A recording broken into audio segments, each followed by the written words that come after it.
Okay, it's going to be another AEW pay-per-view review. This is going to be a review of All Out. This was the show that took place on August 31st. This is actually when Jericho was crowned the first AEW champion. And just an awesome pay-per-view here. It was too good not to review. So, this was definitely an amazing show.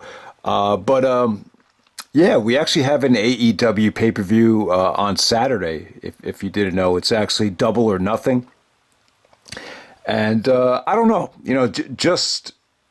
from watching Dynamite, it just kind of seems like this pay-per-view coming up, the Double or Nothing 2020, it just kind of feels a little bit more thrown together than some of the last pay-per-views. Some of the last couple of pay-per-views were very emotional. Had great build-ups, but I don't know. I just get the feeling that because of the situation right now, just a lot of the pay-per-view just kind of feels very thrown together. But hey, we'll see what happens. They still have a whole Dynamite to get you ready for this show, so we'll see what happens. Hopefully, I'll do a preview and a review of it. So that's AEW Double or Nothing 2020 coming up on Saturday night. So yeah, definitely check that out. But yeah, we're gonna go all the way back to All Out. But before we get into the pay-per-view, let's just kind of talk about the pay-per-view format that AEW has. It's because it's been a whole year now where they've been doing the pay-per-view. So All Out. They started off with All In. That's before they were known as AEW. So I think All Out is like their I don't know. I don't know if it's their biggest show of the year, but let's just say it's their first show of the year. So they're going to be doing this beginning of September, end of August every year. Then the next pay-per-view is Full Gear. That's probably going to be their November pay-per-view. And then you got Revolution, which they had on February 29th. And then in May, which is right now, is going to be their Double or Nothing pay-per-view. And so those are like their major, 4 or 5 major pay-per-views. And then they did a couple of like Bleacher Report Live exclusive pay-per-views, which were, I think it was called Fighter Fest and Fight for the Fallen. I haven't seen those pay-per-views, but they didn't have a lot of build-up. They were kind of, I don't know if you want to classify them as house shows, but basically they were exclusive to Bleacher Report Live. So that's the pay-per-view format so far. So let's just get to All Out. The show did very well in terms of tickets, in terms of reception, red hot atmosphere, just a stacked crowd. I would say, Revolution, the pay-per-view I just reviewed, that definitely probably had the best match that AEW's had. But the pay-per-view just doesn't seem like it was as well-rounded as Full Gear, this show All Out, or even Double or Nothing from 2019. So yeah, some of the I didn't see some of the pre-show stuff, but they had Nyla Rose winning the Casino Battle Royale, lastly eliminating Dr. Britt Baker. Also on the pre-show, you had Isaiah Cassidy and Mark Quinn defeating Angelico and Jack Evans in a tag team match. So yeah, Jack Evans was actually on the show. I had no idea unless you watched the pre-show. So pre-show looks like it was pretty cool. But yeah, the show was really long though. It was about 4 hours, but it was good though. It didn't feel like a 4-hour show. And Jericho and Paige, even though they had to deal with the 4-hour thing, it still felt like a pretty good main event. But yeah, let's get right down to it. The first match of the night was SoCal Uncensored. Christopher Daniels, Frankie Kazarian, and Scorpio Sky taking on the Jurassic Express of Jungle Boy, Luchasaurus, and Marco Stunt. So really what I remember about this is Christopher Daniels got on the mic, reminding the fans that they said we couldn't draw this many people, but look at us now, that kind of promo. And you can't believe it, but Daniels is approaching 50 years old. So eventually you will see Daniels decline, but I feel like Daniels really got a lot out of himself. I really do. I mean, going into his early 40s, he was still a great worker, but you could definitely see the decline of Daniels. But it's still cool to have him out there. He could still be a supporting player. Really, the story of this match is Luchasaurus. He just did a lot of topes and a lot of suicidal offense, and the fans are just really into him. So this is a fun little 6-man tag to start off the show. Great crowd interaction here. I just thought it was good. So next up, we actually have Pac taking on Kenny Omega in a singles match. So yeah, I was reading here that this was supposed to be Jon Moxley in this spot, but for whatever reason, Moxley and Omega didn't have the match. So we got a little treat here of Pac versus Kenny Omega. They just had an Iron Man match on Dynamite a couple months ago, but this was pretty much just as good. I mean, Omega was over like a beast here. Just great stuff from both guys. The only thing that was disappointing it totally depends on how you look at this.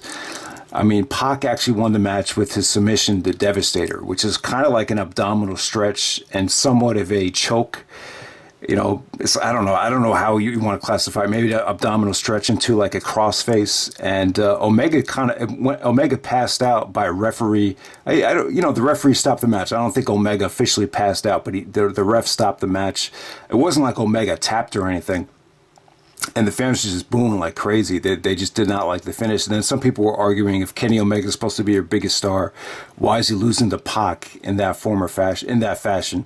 So. Yeah, there's mixed feelings about that, but it was an unpredictable ending. I thought the match was great, though. The Omega, you see Triple H do the Harley Race high knee, but God, I don't think anyone's ever done that running high knee as skilled and as effectively as Omega. There was just one sequence in the match where they were just, there was a little bit of a botch, and one of the fans started getting on them. But when you're competing this hard for that long, I mean, come on, you got to cut these guys slack. I mean, they really pulled off some amazing things here. It's a beautiful combination. I just thought it was an awesome match. Definitely a lot of replay value. I don't think anyone was going to say this is the match of the night, though. But I thought it was a really awesome matchup right here. And they had a red-hot crowd because they went very early in the show for as talented as they were. So next up, you actually had Jimmy Havoc taking on Darby Allin, taking on Joey Janela in a three-way Cracker Barrel clash match. This match is just a lot of fun. At the beginning of the match, they were doing some really cutting-edge things to Jimmy Havoc. They were like taping him up, and they were like wrapping him up with gaffer's tape. Actually, it was actually gaffer's tape, because I use gaffer's tape all the time. So yeah, it was. Excalibur pointed out it was actually gaffer's tape. And it was just like, man, they're really maybe they're crossing the line there, but a lot of good stuff here. Joey Janela took some nasty bumps too. Darby Allin did his finisher off the top rope where he goes back first through the Cracker Barrel. That was awesome stuff. This was just a lot of fun. Just really, really over delivered for me. I just thought they made the most out of it. Just even the foreign weapons, and for as wacky as they got, I just thought it was really, really entertaining. Almost hit the 4-star level for me. I thought it was that entertaining. So next up, you had the worst match of the night. You had Evil Uno with Stu Grayson of the Dark Order taking on the best friends of Chucky T and Trent Beretta. You saw some good stuff here. They actually, this actually went longer. The booking here was the problem. It just went maybe like 3 or 4 minutes too long, and then it would have been fine. I just felt like they lost the crowd to certain parts of the match. You did see some good stuff from both teams. You saw a lot of great work from both teams. It kind of got me thinking, like, why don't they just reform the Super Smash Brothers? But this is Evil Uno, where's his other partner at? Maybe that could have been a better mix right there. They had the Dark Order, all those guys in masks at ringside. That stable is kind of a turnoff, though. Like that's one of the stables where, if you're watching Dynamite, I could see like this Dark Order faction like making you change the channel because of how they're perceived. But yeah, Chucky T and Trent Beretta, I thought they looked good. I just thought this Dark Order tag team, I don't know, like the longer the match went, you just kind of felt like, man, this is the booking was just a little bit weird, though, as far as like how much time they gave these guys. But yeah, it wasn't an awful match. I would just say it was probably the worst match of the night. And then next up, you had Riho taking on Hikaru Shida. So the winner actually faces Nyla Rose at the first Dynamite for the Women's Championship here. So this definitely had like a Joshi feel. You have like 2 Japanese women here. They were both really, really impressive. Rio is very, very light. She's not even 100 pounds, but she's a very, fast, not carrying a lot of, body weight. And she was able to pull off some good things. This was just an entertaining matchup, just a lot better than I expected. For some reason, the commentary was really good here. Jim Ross really went into specifics about what, the smaller girl needed to do to get the pinfall here. So just really, really good stuff. Like I said, just definitely had like a Joshi kind of dream slam feel to it to a degree. And yeah, good stuff there. Next up, we had Cody with MJF at the time taking on Shawn Spears with Tully Blanchard. And yeah, so Shawn Spears, at this time, he was kind of like a new acquisition for AEW. He was actually Ty Dillinger in NXT, the lefty. Yeah, with this feud right here, they talked about how Cody kind of signed off on bringing him to AEW. He said that, oh, he's a good hand.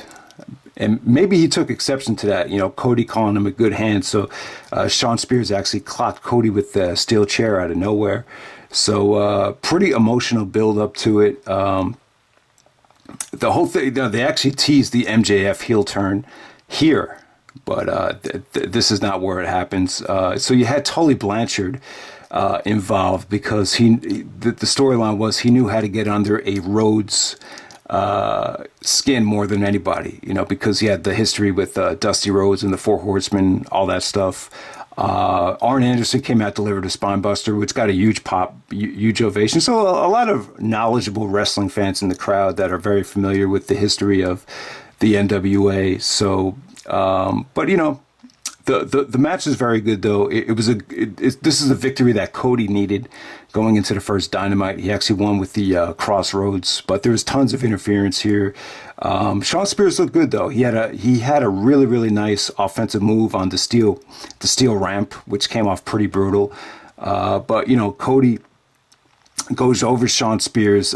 Tully Blanchard, I didn't really notice it, but Blanchard basically quits on Shawn Spears halfway through the match. MJF looked like he's going to turn heel on Cody, but it doesn't happen. But looking back on it, you should have saw that MJF heel turn from like a million miles away. It shouldn't have been that much of a shock. That was kind of the predictable thing about the Cody Jericho match, which at the time I thought had a really unpredictable feeling going into the Full Gear match. All right, so the next match you had the Lucha Brothers, Pentagon Jr. and Rey Fenix, taking on the Young Bucks in a Escalera de la Muerte for the AAA World Tag Team Championship. Wow, the AAA World Tag Team Championship. Yeah, awesome ladder match right here. Meltzer actually gave this 5.25 stars. Maybe Meltzer has like a vendetta against the WWE. I just don't see what's up with all these massive star ratings. I mean, yeah, the ladder match is great, but the greatest ladder match you've ever seen, I'll give it this. It was cool. Like it was, if you watch the Young Bucks, wrestling these Full Metal Mayhem main events over the last 10 years, and you're seeing them do this in front of a red hot, 10,000 people in the stands.